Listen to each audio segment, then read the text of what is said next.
Dr. Patel, let me start with you. Everybody wants to go back. It landed with such a thud when I saw Governor Cuomo announce that schools would remain closed for the rest of the year. And I miss having these conversations around a table. So I understand the push and the pull, but is it safe without adequate testing and without the 14-day decline in cases for states to be opening up? It's not safe. And let me just give you a little data for why that is. Atlanta, which did open up, still has about a 12 to 16% positive rate. And we know, Nicolle, that just tells us we're not doing enough testing. And number two, it also emphasizes that we're probably even underreporting the numbers of cases, and reopening is just going to cause a reversal of all the hard work that's been done over the last several weeks. Jeremy Bash, we have talked for more than 3 years about the president's resistance to experts, to, I guess you and I would count as part of the deep state, people who worked in Democratic and Republican administrations at high levels inside the cabinet agencies that the president runs.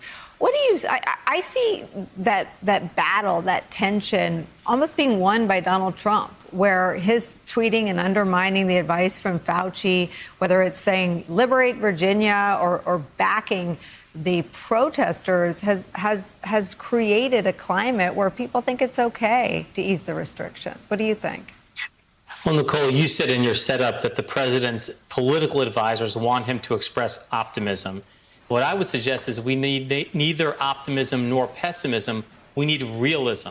And the way you get realism, Nicolle, as you referenced, is by listening to experts, those people who are steeped in data and science and who can make policy decisions based on that. We don't want to live in a world in which we're subject to Donald Trump's wishes or whims, because, of course, were he to do that, were he to direct opening, or were he to lay out criteria that emphasized a speedier opening, and then more vulnerable people, more healthy people got sick, how tragic would that be? And this comes on a day, I have to just say, Nicolle, when we learned that a dear family friend of ours succumbed to COVID last night, passed away, and there is not a single person in our country who doesn't know of somebody or know of somebody who knows somebody who has been affected by this disease. Let me stay with you because you made it personal, and I think for so many people it is personal, and that's where I have only questions and no answers about why.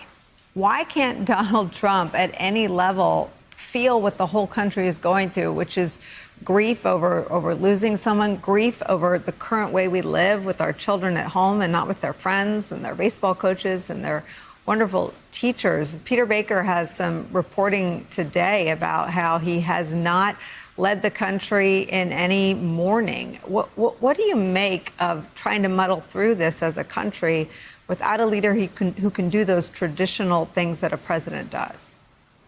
And at least, Nicolle, to acknowledge the overriding emotion, which is fear.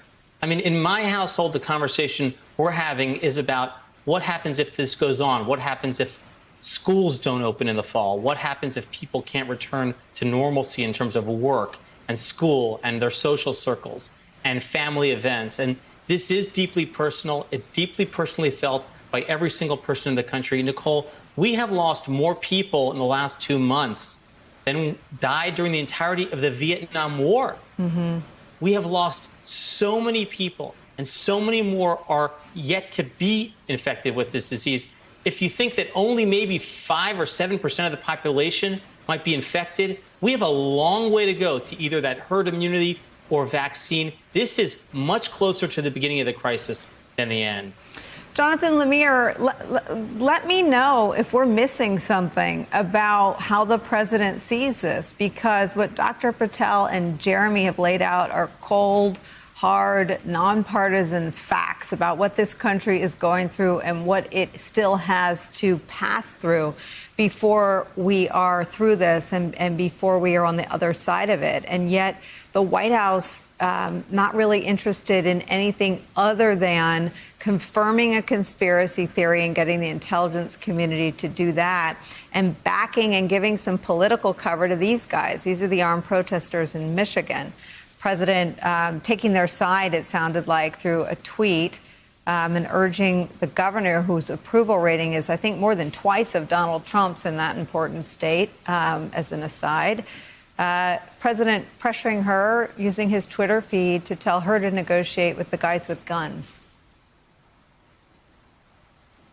Since day one of this administration, everything about this president has been partisan and political. To echo what Peter Baker wrote, my colleagues and I have written this week, too, about how everything since this pandemic began, the president has resisted not just moments of mourning, but also moments to try to rally the nation together, to try to set aside partisan differences, like so many of his predecessors have done at times of tragedy or crisis. Let's remember Bill Clinton after the Oklahoma City bombing. Let's remember your former boss, President George W. Bush, after September 11th. The examples are countless, and yet this president has never done that. He's never tried to really, outside of the few scripted and frankly stumbling words in that Oval Office address, has never really tried to sort of unite the nation in grief or in resolve. It's all been all about, sort of politics. It's about attacks on Democratic governors, and it's about increasingly looking at this crisis through the lens of his own reelection chances. His advisors have made the calculation that it's the economic impact of this crisis that could sink his chances this November, and they want to forge forward as quickly as they can to try to reopen portions of the country. Hence the cheerleading of these protesters, including in Michigan. Hence the words of encouragement for a lot of these states as they begin to reopen, even against the counsel of some of his own inner circle who have told him, and this is sort of an extraordinary statement, but have told him, as we wrote this week, that to urge him to go slower when it comes to reopening the government and the economies, I should say, because if they rush back and the death toll spikes, American voters won't forgive those, what they perceive as unnecessary deaths caused by a rush to a return to normalcy. Yeah, I mean, Dr. Patel, this is the part of the Trump story that doesn't make sense for me. I don't think nobody should blame Donald Trump for the existence of the coronavirus. It's not his fault that it exists, but all of his conduct from the moment he was first briefed about the danger it posed to this country, which we learned on Monday from Greg Miller and his colleagues at the Washington Post, was in the president's PDB as early as January. All of that conduct, it is our right as citizens to know what our governments knew, when they knew it, and what they did with that information. And if you take everything that we know today and you look at the president's cheering of heavily armed protesters, what are the risks moving forward with some of the reopening strategies you've seen? Which ones do you feel, I guess, even cautiously optimistic about, and which ones really alarm you? Can you just rank some of the things you've seen out there? Yeah, absolutely. I mean, you covered just now Governor DeWine in Ohio's strategy with being very clear about, even to the end of May, that really we're going to continue kind of stay at home and social distancing. I also think that the West Coast, Governor Newsom, Governor of Washington, should be commended because they're making a pretty proactive effort, not just to think about reopening in a responsible way, but to anticipate what an alternative fall school year, all the things we do care about, because as a country, we need those things to work in order to get back to work. I also think that there are local leaders in different cities, the mayor of Dallas and others, who are trying, even when there are kind of opposing circumstances with their governors, to really give clear guidance on which businesses should reopen. And then I think on the worst, to your comment about ranking, I mean, I don't think you have to look very far to Florida, to Georgia. And unfortunately, it does have a very high positive partisan correlation, which is disturbing. But you can look to those states for what is truly terrifying to my healthcare colleagues. Everybody in healthcare is just mortified at kind of what is unfolding in some of those cities and states. And that's going back to the data. We haven't even finished our first wave, Nicolle. We're still in maybe at best a plateau, but that's why Governor Cuomo is giving bad news, but he's giving us the facts. And I think Americans are responsible enough to handle the facts.